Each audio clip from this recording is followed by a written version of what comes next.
Welcome, dear listeners, in a special broadcast brought to you once again by the Department of Justice and Constitutional Development. Yes, indeed, tonight's program is going to resonate with all of us in South Africa. It is indeed the mob injustice. Yes, we call it mob injustice. For some reason, I know out there you've been calling it mob justice. We're going to know the difference between mob justice and mob injustice, because in the studio tonight we have two very powerful guests. That would be my chief, Max Mpumzana. He used to work here. In fact, he's drafted almost all the communication strategies that we can think about. Today, he is representing the Department of Justice and Constitutional Development. Chief Max is not alone. Next to Chief Max, we have Lieutenant General Sharon Jafta. You know, she has the black belt in this particular topic because one might say she's from a province where you really pray to your gods for you to go where you want to go and come back being safe. It's a province that has been infested by gangsters, basically. I'm telling you, if we have a camera, in fact, you can check the general. There's no way you can say she's from that province. You can look at her. Tonight we're discussing mob injustice. Welcome, Max and General, to the program. Thank you, Chief Lennox. Before we go any further, I just want to tell the listeners who's panning our cameras, tilting our cameras tonight is Snobubele. She has a black belt in this thing as well. The reason she's here doing this, when you don't find time to listen to the entire program, they are going to edit as a video unit this program, and you'll find it tomorrow in your YouTube. This is what they do. We utilize all the platforms. On the other side, we have a pilot for tonight. Indeed, he's a pilot by profession, but it's a pity. There's no way I can fly in his plane. He's Karabo. He is flying, and he's flying our test tonight. And sitting next to Karabo, minding our telephones, is Lontlantla. Lontlantla, they have black belts in this program. To keep the ball rolling, dear listeners, we are going to try and decipher and try and demystify the program between Max and the General. They are going to outline the objectives of tonight's program. I'm going to start with the General. Can you just outline the objectives of tonight's program, General? Thank you very much, Lennox, and good evening to the listeners out there. Mob injustice is, in plain language, taking law into your own hands, not allowing the criminal justice process to be followed. General, in my language, you will say we are giving someone in Klufa, we're telling them before they need to know what is it that we are going to be talking about. Just the overall objectives. What is it that we seek to achieve into tonight's program? We want to define mob injustice specifically, looking at that.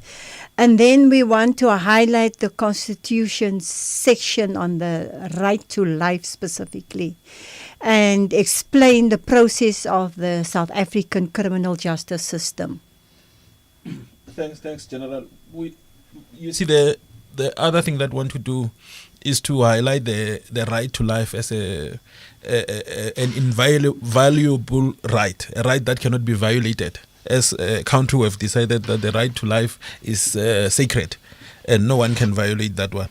We want to also educate citizens about mob justice as criminal behavior. We also want government's call to encourage citizens to work hand in hand with law enforcement agencies to be understood by members of the public. That was a mouthful. For instance, for you listening out there at home, thank you once again for allowing us in your sitting rooms, dining rooms, and your cars, joining us in tonight's program. you will have an opportunity to ask questions. I'm sure there's so many questions you want to engage the General and Max around this particular issue. The number to call, if you are ready, Karabo is there, Nontantla is there to take your calls, is 0800 142 446.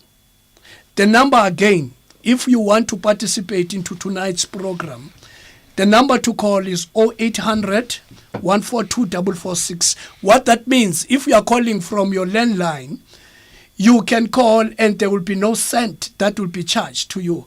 Government is subsidizing that call. Justice Department is subsidizing that call. The reason is simple. We want to say there's justice in South Africa. And if you are calling using your mobile phone, the colleagues will take your number and call you back. There's no way you are going to lose money for participating in this program. I don't know. We haven't started discussing. I can see you have callers there who want to take a bite. But before we open that, General, when we started, you wanted to try and contrast between these two concepts or phrases, mob justice and mob injustice. Is there a distinction? What is it? What is it that we can say about this? Well, according to my recollection, there's no such thing as a mob justice. Because whatever the mob is doing is going to be unlawful, so it cannot be justice. But looking at mob injustice specifically is where people take the law into their own hands, where they do not allow the criminal justice process to be executed as per the Criminal Procedure Act specifically. Okay. Chief Max, you must come in here before we lose what the General is saying. General is saying there's no such. It's a myth when you talk of mob injustice. I would like you to take this further because some people might argue you used to have street committees, you know, people's power as it was defined then, where if one comes with some kind of anomic behavior, you will find group of people in a particular street or area effecting community arrest or citizenship arrest, taking this person to the police station or to wherever that needs to be. Now, can we, as we are defining mob justice, try and revisit the actions that at times might be taken by the responsible citizens to effect the citizenship arrest? Thanks, thanks, Chief Lennox. I think let me first start by saying I agree with the General. Justice means fairness. Justice means following of a certain process. Now, with this thing that people call mob justice, it becomes a misnomer. You are saying you imply that there's justice by calling it mob justice. There is no justice at all there. It's just people who just gather into a crowd and attack a person whom they believe may be responsible for one offense or another. The person is not even allowed the time to explain their side of the story. Different factors are not taken into consideration as you would in a normal court that follows the justice process. Coming back to your question about our right as citizens of the country to effect an arrest against someone who behaves in an offensive way, that is still allowed in terms of our constitutional dispensation. Members of the public can effect an arrest, but you may not take it any further. You apprehend the person, you hand them over to the police, and then you engage with the police, give them the reasons why you believe this person is responsible for the offense, and then people who are trained in criminal investigation, people who are trained in criminal prosecution, people who are trained in adjudicating on guilt and otherwise will then take the process forward. Members of the public cannot on their own decide that someone, if I may come in with a personal story, I know a friend of mine who refuses to this day to wear soccer t-shirts because he was working somewhere in Tembisa wearing a Bafana Bafana t-shirt, and a mob thought he is the person who did something, because the person who did the crime or committed the offense was wearing a Bafana Bafana t-shirt. As you can imagine, if Bafana Bafana is playing, you will have 100 people in one community wearing Bafana Bafana t-shirts. So it's very easy to go for the wrong person. That's why we insist that community members do not have the right to use any force or to deal with any offenders. They are not trained to do that. They should give it over to trained people who are trained in implementing justice. Talking about the trained personnel, now here is the thing. From time to time, we find ourselves as citizens or individuals doing something that really we did not necessarily think about. For instance, can we, for the benefit of the listeners, characterize the elements of what might be termed mob justice or mob injustice, so that people are not confused after this program? They know that this is mob justice or injustice I must stay away from. For instance, right now, peer pressure. We find ourselves doing what our friends are doing without knowing that, in fact, what we are doing is mob injustice or justice. What are the serious or components that will justify an act to be mob justice or injustice? I think, Lennox, mob injustice is something that comes automatic. It's normally not planned. So an incident will happen and a group of community will respond to the incident. Max has just indicated how they can affect the citizen's arrest, but they go beyond the arrest. They then start to use violence, where they then attack the person, and the person that gets injured, or they attack the person to death, and that becomes a crime in itself. And what we see, that when a group starts, the adrenaline, it really pumps, because then people are driven by their emotions, not even knowing what happened. They just join the crowd. And when they join the crowd and afterwards they find out what happened and things like that, they really don't know what they involve in when they do it at the time. It's only afterwards, when they start to thrash out things and the person is lying there helplessly, full of blood, seriously injured, that they will then collect and then see, but I've been involved in something, which was unlawful, which will give me a criminal record and things like that. So it's totally automatic. It is not planned. And it can be for a very serious incident or something that is not so serious too.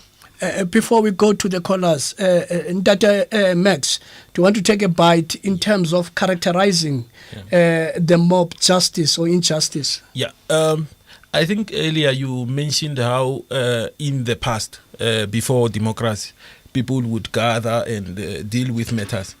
I think there needs to be a differentiation between that era and this current era. At that point, we had an illegitimate system. Now we have a constitutional system, a constitution that members of the South Africa contributed into developing, and it was adopted by our representatives in Parliament. So it is our document. So the laws that are in the constitution are our laws, and therefore there is no reason really why we should see the things that we saw a couple of weeks ago in Davidton, where this ugly thing of necklacing is rearing its ugly head into our society. I mean, it's very traumatic for most of us who saw these things in the 80s to see them back again. And if you look at the kinds of offenses that members of the public are deemed to have committed, you may find that the punishment of necklacing is totally disproportionate to the alleged crime. So, as I said earlier, members of the public are not equipped to deal with matters of this nature on their own. They need the assistance of people who will take into consideration the mitigating factors. I mean, if a good child can be influenced by drugs into stealing something, now does that mean that we should kill that person, or should we not rather seek help and find ways of ensuring that that poor child gets rehabilitation? So the kinds of things that we're seeing in society today are totally unacceptable. Thank you, sir. Here's another thought that you've raised again, that we must not lose. At some point in time, we need to revisit. One, that has to do with what was called then organs of people's power, meaning that when people decided to take upon themselves to replace the government that they did not respect, the government that did not represent them, and come with alternative methods of dealing with what they believe the government of the day was failing. Again, the non-payment culture. You know, we need to revisit this so that people need to know ours is a constitutional democracy now. It was voted by the people. Before I do this, let's go to the lines. I'm told there's a caller. The caller, you're on the line. Good evening, Lennox, and to your guest there in studio. I'm Ngulego, Vikali calling from Radio Riverside in Upington. I just have two questions for your guest there. Lennox. Hi, you are there? Yes. Yeah, most people are saying that they are taking the law into their own hands because police are taking forever to respond when called. That is in inverted commas now. Can this be used as an excuse? And also, how soon should the police attend to a scene after it was reported? And also, maybe if they can just be given a few examples as to why people actually take the law into their own hands. What causes people to get involved into mob injustice? Yes, a very powerful question. Was that the only question? That was all. Thank you so much. Thank you. In fact, you see, you should be sitting here because those are very, very powerful questions. Thank you. We've got another caller. Okay. Here are two powerful questions. One relates really to what we're trying to address. What forces or compels people to do what we call mob injustice? And secondly, she is saying at times people do this because they feel police are taking time to effect the arrest or arrest people and release them. One of the two. So how long will the police act before it is too late? This is the gist of the question. Very powerful questions indeed. I know when we were talking before the program, there was an intention to deal with these things. If I may, Max, can we start with you? Because I know you are very vocal. I know Max is telling me, no, I must not ask him, I must ask the general. Okay, before we ask the general, let's take the caller. Hello. Hello, sir. Yes, sir. Yes, you are on air, sir. You can ask your question. Yeah, they were not quite more than Popon. That you call him Bob. Okay, what's your question, Daddy? Before, more justice, the political leaders, Yes. appointed leaders, they've been appointed without an experience because law has been followed before it about mob justice or a reporter. When you report, because those people have an experience how to help you. By an emotion, because mob justice is straight upwards from mind, tailoring being affected by a certain motion, whether it's good or bad. But how can follow up at that thing or not? Before mob justice happened, did they report now? Because the political party leaders, by another over 20 holes underneath of the team, instead of closing one hole, now they are waiting for all those holes to be punched. Then who was punching this hole, who was punching this hole? Because of one thing. Now, did these people report? And who failed when we were reporting? Those leaders have failed. They wait for us to take laws into our own hands. Now they start pointing to us. And did they report? They say no. They did report, but our person didn't respond. That's where the problem is with our political leaders, because they are politically being appointed. That is why in economy they are failing. Okay, thank you, sir. Was that the only question? Yes, and another thing I know is out of your line, we are having a problem with the Chinese lawyers. So where do we report them? I know it's not for today, but we are so all the trainees.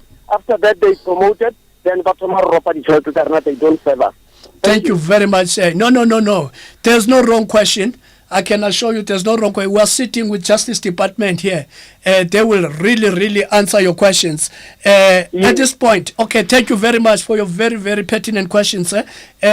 General, part of what was raised by the first caller, Nombulelo, had to do with the turnaround when a case has been reported. And according to her, at times this forces people to do what they do. Do you want to provide step by step in terms of what happens when a case is lodged? Okay. When a caller, Lennox, when a caller calls the 10111 center, it will be, that message will be relayed to the police van that will then respond. Our response time for a mob justice while it's in execution, it all depends how far the police station is from the incident. We must know that we do have rural areas. Sometimes these areas are up to 40, 70 kilometers away from a police station. So that will impact on the response time. But when it's in an urban area where it is in close proximity of the police station, the response time, standard response time is any time between the call and 20 minutes. That's the response time. If the community and if they know that the mob justice is still in progress and there's no response within that 20 minutes, or if it get more serious, they can call the 10111 again. And if they're not satisfied with the response, they can ask for the commander of the 10111 to speak to the commander and lodge immediately a complaint with the commander. If not, there is also a national number, 24-hour complaints number that they can call. That I will give you at the end of the program, that people can also call if they're not satisfied with the response of the police. I'm sure, General, your response even answers the question, how soon or how long or what is the response time after an incident has been reported. It could be a report or an incident about the mob justice that is unfolding, or it would be a report about an incident, someone has broken into someone's shop. So you are saying, depending to the proximity, or depending if one is in the rural area or urban, it will differ, but reasonably you are responding on time. Within 20 minutes, that is when they are busy with a mob justice, when it's in execution. Okay, to the point that people do not even have to resort to mob justice because you would have responded at the time that an issue has been reported. We must remember that, they just don't deal with one complaint at a time, that we do get a day thousands of complaints. And I will speak to the issue of hoax calls later on, because we do get those, and that hold up the system and also the response time. But when the police vehicle is standing off at a case where a child has been raped, and you've got to choose, where does he go? So they will also prioritize prioritize the complaint when it comes in. Even if they got a housebreaking that happened this morning and it's only reported when the owner comes at home tonight, and they get a rape in progress or mob justice in progress, they would rather go to the rape or the mob justice in progress than to the housebreaking, which happened already and is not in progress. So we would prioritize those kind. And I can tell you, mob justice or injustice is really a priority for the police. We would like to be there as soon as we can. our people would leave a complaint where they are busy taking a statement and ask, we will come back, let us first go and attend to this one and then go back to an address. That's even how far people are going. Before we go to the callers, Ntate Max, in your capacity as the justice field worker, now tell me, what do you say to people when they say we are justifying our taking the law into our own hands because of the response time of the police? What do we tell that person? Have that thought, ponder around that, because I'm told there's 2 callers there. You are on air, caller. Hello. Power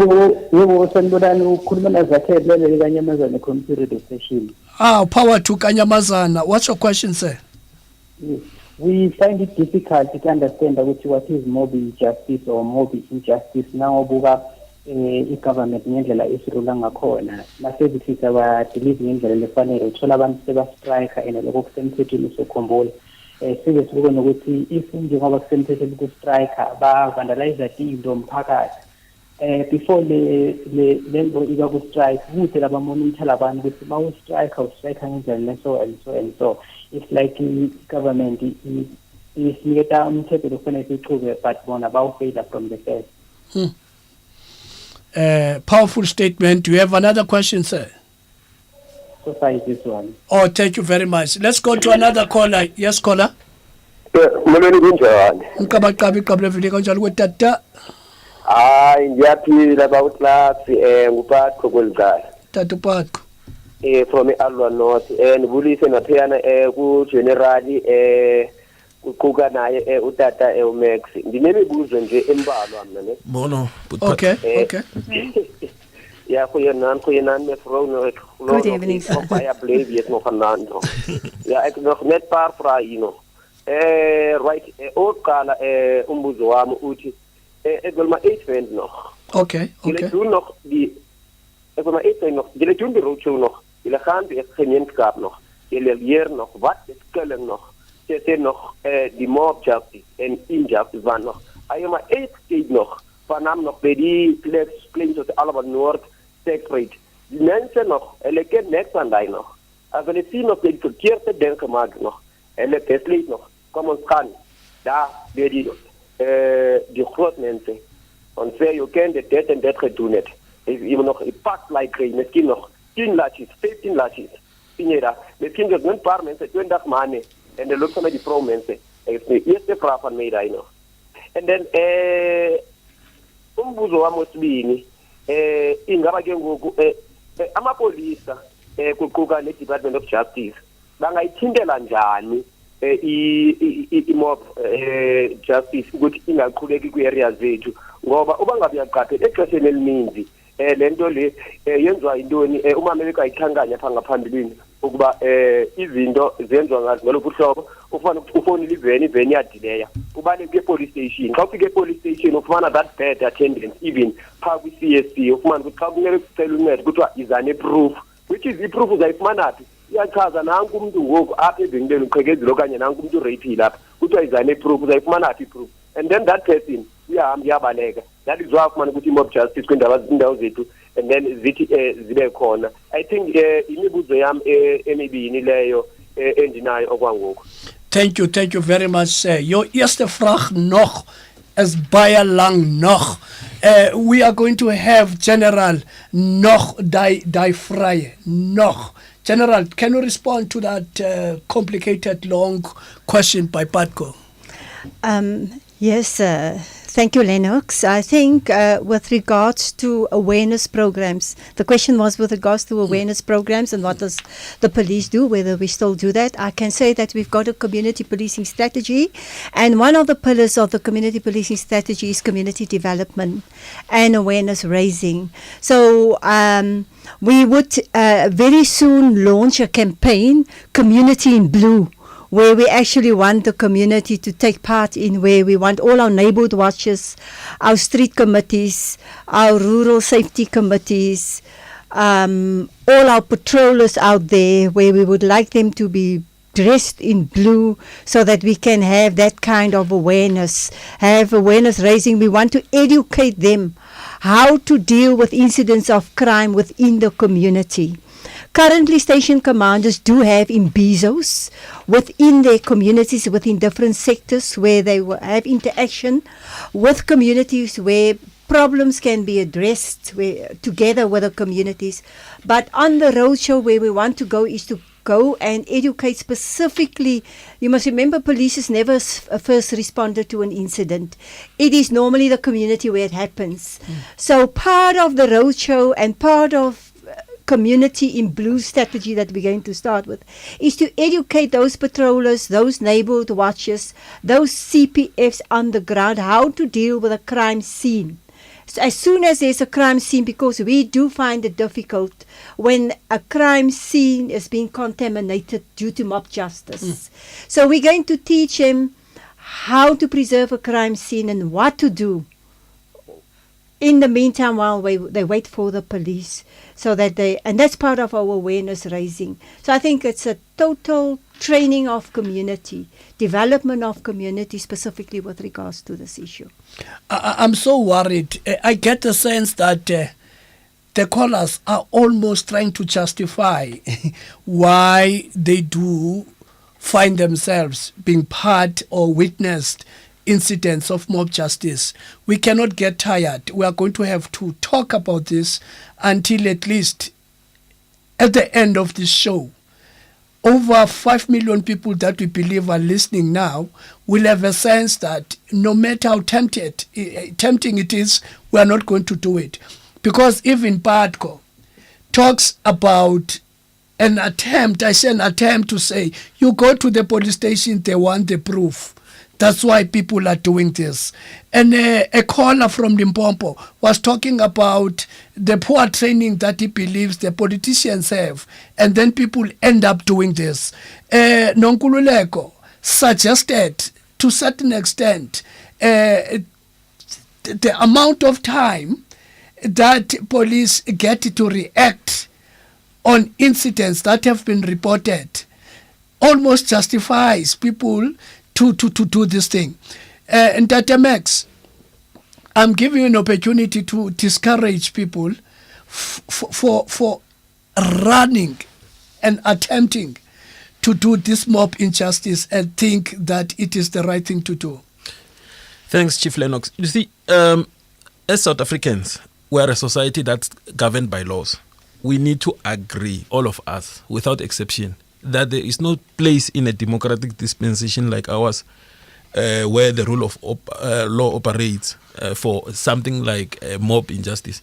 Even if you look at our own African traditional setting, where you have got traditional courts, makoro, you will have the accused person given the right to state their case. You will even have a mediator to speak on their behalf, and the punishment that is meted is usually considered by the council in that traditional. So there's nothing African about this mob injustice. It has got no basis in African culture. It's got no basis in African tradition. It's a very foreign thing that we should not embrace. People should learn to work with local police stations. The police belong to us. They are our police. We must work with them. And as General said, where there may be issues where people are not satisfied with how the police are servicing them, they should be able to, through the systems that have been set up, and I'm happy because the General told me earlier off air that she's responsible for setting up the police complaint system. So if members of the public are not satisfied with the way they believe the police are responding, they can then, through those mechanisms, raise whatever challenges they have. But the bottom line is mob injustice blurs the lines between the victim and the offender. By the time the police come into the scene, it's no longer clear who was violated first. Because if we get there and people have banned a person, even if you say that person is the offender, all we see is the crime that you have now perpetrated, because it's not allowed for anyone to use violence in society. You see, what I like about what you've just raised in Tatemex almost responds to what was raised by a caller from Kanyamazana, that an incident will start where people are having a legitimate protest, and end of the day, this is overtaken by the people who will go out there and loot. I'm sure we need to find a way to talk against that. We've seen incidents of those. I'm not sure what influences that, but can you give an input in terms of what do you do when people were involved for embarking on a legal or protected strike, and there are people who are filtering into and they want to hijack this and start looting? What do you do? Well, I think those organizers of the legitimate strikes are the ones that need to control it.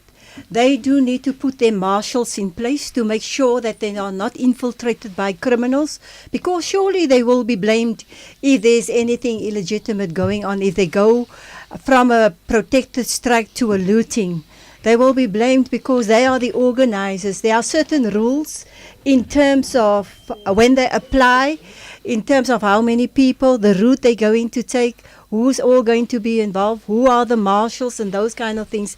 And they must make sure that they are very tight in terms of those organizing so that they cannot be infiltrated. They should have the people on the side to make sure that when they move through the area that has been approved, the streets, the route that has been approved, that they stay on that route and not go off from the route, because that is where they will be infiltrated. Any input in Tatemex? Yeah, I think it's important for us to also, because I think it was Zakele who raised the issue. Yes. Look, there is again no justification for people going on a rampage, destroying their own property. You can't say that because I don't have water, I'm going to ban the clinic. When children are sick tomorrow, where are you going to take them? So as society, we need to start taking ownership of our infrastructure. It's your property. Those clinics were built for you. Those schools were built for you. You shouldn't allow anyone, no matter how just they believe their cause is, to destroy public property. That property is your heritage. We should get to a point in South Africa where we can point to a school and say that school is 100 years old. Because when you destroy the school, now more money, where there was no money for water, will have to be found to rebuild that school. Now you are taking us back as a country, and we don't want that kind of those kinds of people do not have a place in the kind of South Africa that we're trying to build, and we need to, all of us, come together and speak against that.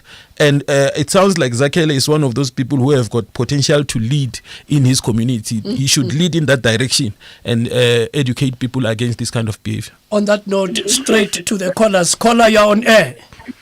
Hello, how are you? Fine, how are you, caller? I'm okay. So you're speaking to Nombulelo. I phoned last week and I don't know what happened in Rainbow FM. Okay, maybe this is your opportunity now. Let's give them that question. Let's give them that question, Nombulelo. Okay, my question was, I have a sister who's in prison and arrested for it. And now the community again is harassing my family and I, calling us murderers and names.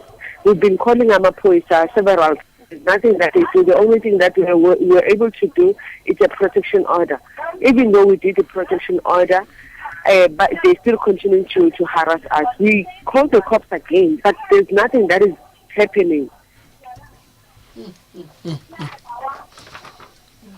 Now, Sisiwam, I remember you last week, and we had a candidate lawyer sitting with us here, and she was trying to establish the facts of your story. I'm very happy that you came back, because what she said, basically, it is extremely difficult to issue a protection order to a mob, to many people, because a protection order is generally given to an individual to stop doing what they've been doing in case of harassing, if they've been harassing this person. But I'm not going to respond to your question. I have General here who's going to respond, and You will leave your numbers to our colleagues. If we are unable to exhaust your question, certainly someone is going to get in touch with you. But listen to Rainbow FM is doing a good job. You will get your answer. Was that the only question? Yes. Thank you very much, Isnombulelo. I'm very sorry about what is happening, but this government is a responsive government. I'm sure you will get the answer. Let's go to another question. Caller, you're on air. Tate Lennox. Yes, Ra. Le kae mo we? O monate o jwang ntate? Awara na le nna ke le dumedishe ke la hlelela ka la boshiwana. Kudu. Aga. Tate Lennox le ba imbarena. Re ka le ka mogo ka khonang go le ka go justify gore mob justice o diragala ka tsela ele ifela re gopole gore ke bana ba rena ba amega mo di mob justice tse ba no mo tšea ngwana mo tseleng ba re a no bona lešaba le tsamaya a tsamaya a fetša ile yena a pharilwe molato gona mowe yena a sa tsebe le gore o lwela eng faule e namile ke ntho santse re lebetse go ya taba gore batho ba amega mo mob justice be ba tseba ntwe ba e yelang mowe o ka kwa wa motho wa mososo o dile selo se so a re eng re molateng ba le ka lešaba ke engwe le gore nga jale e batho ba boroko kudu mo mathibela mo sebitiela mo ba ile batho motho mongwe tšhajitšwe ebile o ka kgolegong ge re bolela ga jale ka lebaka la go tsenela tšeo le mob justice o tla khwetša le gore ebile a se yena thomileng gore a re molateng motho owe lapile re dieng dilo tša mohuta o mare ka se leke o i-justifya re dumelelang le bona gore a ba ka no re fa ntšhanyana ya gore dilo tša mohuta o di tshwanetse di berekiwang ka re ke bothata bo bogolo o bo leng gona setšhaba re na le maikutlo re kukega maikutlo our feelings tends to go up when re kwa gore nto e rong e diagetšene ke lebaka le letelele motho owe re fetša re molatile e namile ra fetša re itšetše molao matsogong yeo ke fact re ka se nganyiše re a gia jale ka batho. Thank you. I know General here was taking notes. General is going to respond. She understood each and everything you said. No, I'm joking, General. And Data Max is going to take that one. But before we go to Data Max, we have on Facebook, Untate Tumelo Mbele, who's saying, what must we do really now to avoid mob injustice? Most of the time, again, that question comes, or statement, that police take too long to respond. We cannot afford to allow or let the community or the criminals to get away. Because what happens if the police takes time to respond? People go in there and contaminate the crime scene and probably beat or hit this person, and that person is going to get off scot-free. And now we are letting the criminals get away. This is Tumelo's on Facebook inputs. Ndate Max. Yeah, I think the important thing is something because I also heard the same call Yako Zebediel. It's along the same lines. Everyone is asking, what should we do? Look, if the police station in your area is dysfunctional, that is your problem. You must take ownership of the police station. You must make sure that the police station is functional. I mean, I'm here. General Jafta here is the head of visible policing. She's saying that they are prepared to get everything right in terms of how policing should work. And she's going to give us the number where listeners can call if police are not responsive and so on and so on. But over and above that, instead of doing the batahomo and going after people whose guilt has not yet been determined and attacking them, people should start working with their local police stations closely. They must take the issue of their safety and security into their own hands. They must form street committees. They must refuse to turn a blind eye on crime in their communities. This thing of hero worshipping criminals must end in communities. If you know that someone is selling nyaupe, report them. We must make it fashionable now to report people who commit crime in our communities. We need to work with our municipalities to make sure that the lighting in our areas works so that at night it can be safer. We need to connect with people in the community. we must take back the streets. We must not cower away from the park because those people who commit crimes stay in the park. We must eject them from the park. But as well, we must start getting involved in community initiatives that engage the youth in productive activities. We must have after school lessons in mathematics and all other things that positively impact our young people. We cannot disown our communities. We must take ownership. We must be active as citizens, and we must. It's allowed to have street patrols in this country. The only thing that we're saying you shouldn't do is that once you catch someone with a plasma TV, all you do is to arrest the person. Don't attack the person. Arrest him. Call the police. Police will come, hand the evidence over to the police, and police know what to do from that point onwards. This thing of just killing people because you suspect that they committed a crime is wrong. It's not something that is the responsibility of communities. So there's no justification whatsoever for mob injustice. What community members should do is to take responsibility for their own security, work closely with police, establish structures that fight crime in communities. Coming loud and clear, dear listeners, there is no way you can outsource your safety. Take your safety into your own hands. And depending what we are hearing, but from where I'm sitting, I'm hearing both Max and the General saying, do something. Do something. It is not incorrect to do something, but as long as what we are doing is not mob injustice. You cannot say they told us if we're doing something, we're breaking the law. No. Do something. It's cool to report crime. It's an act of doing something when you report crime. Do something. We have two callers. Caller, you're on air. Hello. Hello? Hi, sir. Yes, I'm okay. I'm listening through Radio Pushback page. My name is Simon Kuna. Power to Pushback. Power to Simon. Your question, sir. All right. My first question will be, who should praise the music when the mob injustice occurs? I mean, should the community leader who was influential during the mob injustice, or every community member ought to account? Okay, that's one. Okay. I had a comma there. Is there another question? Yes, there's another question. The last one. Mm-hmm. Could the CPF be charged with mob injustice? Okay. CPF, okay. Yeah. Okay, I'm sure you're going to qualify that question. Should the CPF be charged for mob justice because? I'm just asking because, I mean, in most cases, we find that the CPF, Community Police Forum, are the ones that are involved in mob injustice.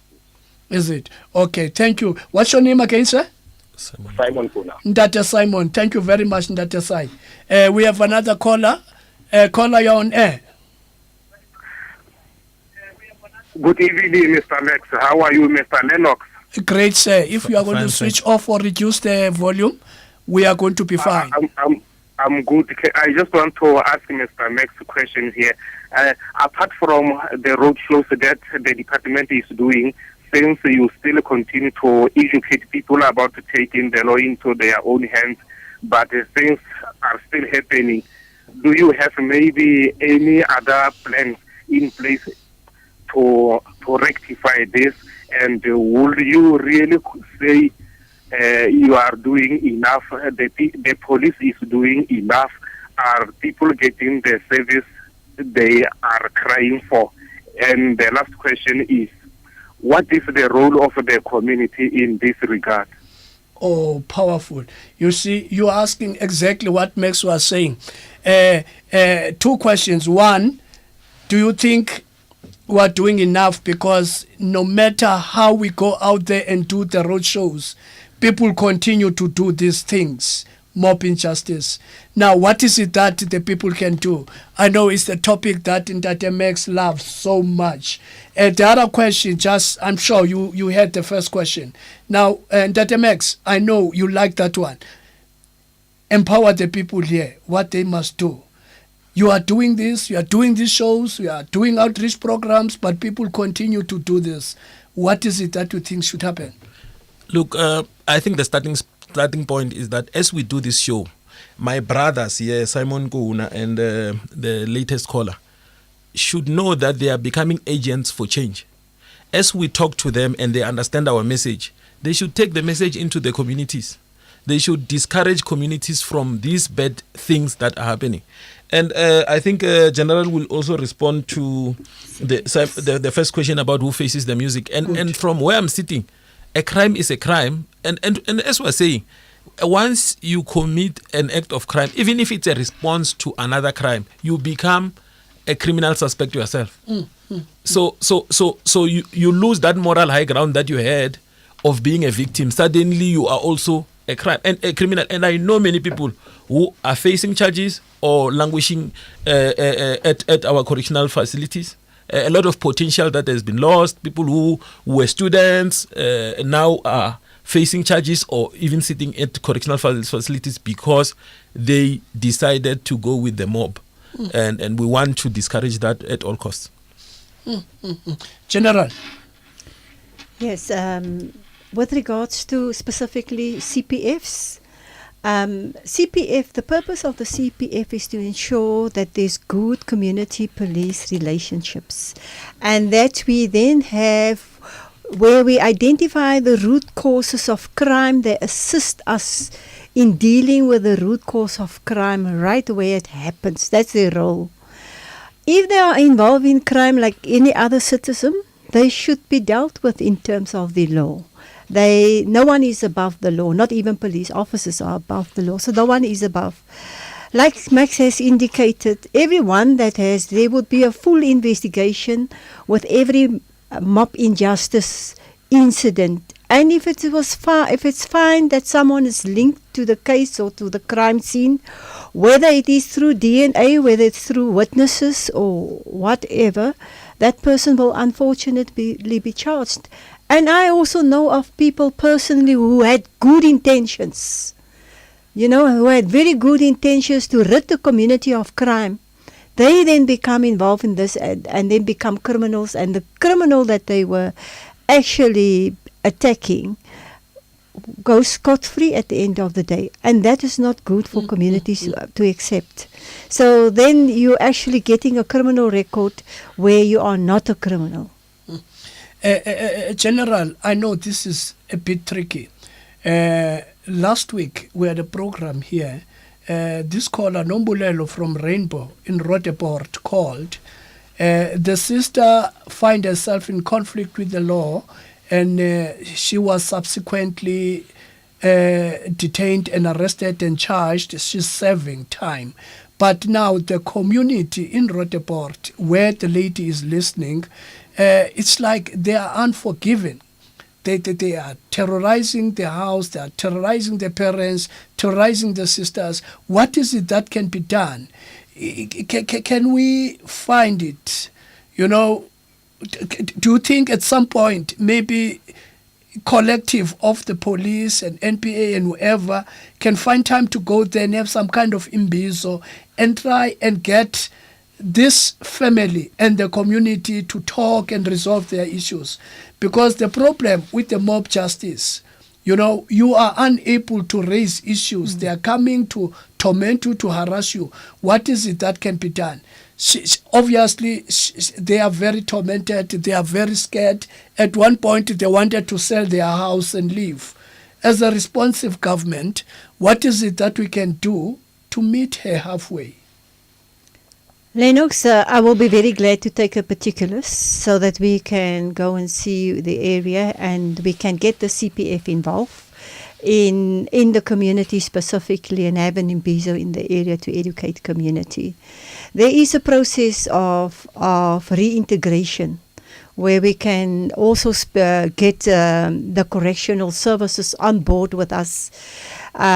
We do go out to communities and speak to the reintegration process. But in the meantime also, if she has got a protection order and there was a contravention of any of those conditions, she is supposed to then provide us with a sworn statement in terms of who broke what condition, because that's a court order that has not been complied with. So we do open a criminal case and a thorough investigation. But I think we should go the route of reintegration and have a program together with correctional services in the area. I'll be very glad to facilitate that. Thank you very much, General Nombulelo. After this show, General is going to say hello to you and take your particulars and facilitate these interventions that we're talking about. I hope next week when we have this program, you will have something nice to report about. We expect your call to say, indeed, the General called and these are the plans, because this program is meant for that, to redress the wrongs. And that Max, someone spoke about the trainee lawyers that are unbecoming. Do you have a message to that caller? It was the caller from Limpopo. Yeah. No, I remember the question. Look, lawyers are basically a law firm is a business enterprise. So lawyers are independent of government. If you see, they say Lennox Chambers somewhere along Francis Bar Street, that person is running their own business. But the interesting thing about lawyers is that they've got a set of ethics that they need to follow. There's a code of practice that they need to follow. So when they break those codes of practice, there are bodies and institutions that hold them accountable. If you are found as a lawyer that you have broken the law, you can actually be struck off the roll of lawyers. So if Tate, I think it's Nkweng, feels that the conduct of those lawyers is not in line with what the conduct of lawyers should be, he should feel free to consult with the South African Law Society and report the matter. And I'm sure the Law Society will take the issue head on, and they will investigate, and if they find any sign of wrongdoing by the legal practitioner concerned, they will deal with it decisively. From my side, I can safely say I'm so excited, because practically I can point in something that I can say this tonight's program achieved. General is going to talk to Sis Nombulelo and address her specific problem that has been troubling her. Now I'm giving you this opportunity, General, to give us your parting note. What is it that you believe by the end of these few seconds you would have loved the people to take from this program? I think what I would like the public to take out there is to see how we can take hands and work together on the issue of safety, that they become involved in our structures, like our neighborhood watches, like our street committees, like the campaign that we're going to start very soon for the festive season, going into the festive season, Community in Blue campaign, that everyone get a hype around safety and be involved.